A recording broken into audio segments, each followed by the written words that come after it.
आज सिंध में सिंधी सकाफत का दिन मनाया जा रहा है। सूबे भर में रैलियां निकाली जा रही हैं। सिंधी सकाफत के हवाले से प्रोग्राम मुरतब किए जा रहे हैं। सखर में क्या सूरत हाल है, बात कर लेते हैं ब्यूरो हेड सखर शाहिद अली से।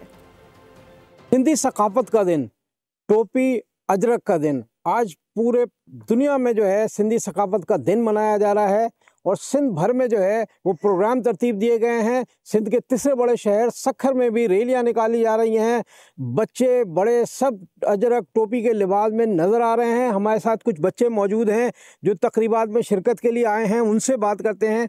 कितना मज़ा आ रहा है आज आपको सिंधी कल्चर डे के मौके पर? हमें बहुत मज़ा आ रहा है। हम अजरक टोपी वगैरह पहन के आए हैं और आज का दिन हमारे लिए बहुत अच्छा है। आज का दिन बहुत अच्छा है इनके लिए। आप देख सकते हैं ये आज जो है हमारे साथ जो है एक साहब और भी मौजूद है। इनका कद जो है थोड़ा छोटा है। साईं, आपको मज़ा आ रहा है आज? मज़ा आ रहा है, बहुत अच्छा है, मज़ा आ रहा है। जहाँ तक आपकी निगाह जाएगी सिंधी टोपी और अजरक जो है लोग पहने हुए नजर आएंगे और सिंध धरती से अपनी मोहब्बत का सबूत देते हुए नजर आ रहे हैं। तो आज है सिंधी सकाफत का दिन और हम सब के लिए है खुशी का दिन। जी सब्सक्राइब करें और बेल दबाएं ताकि कोई खबर रह न जाए।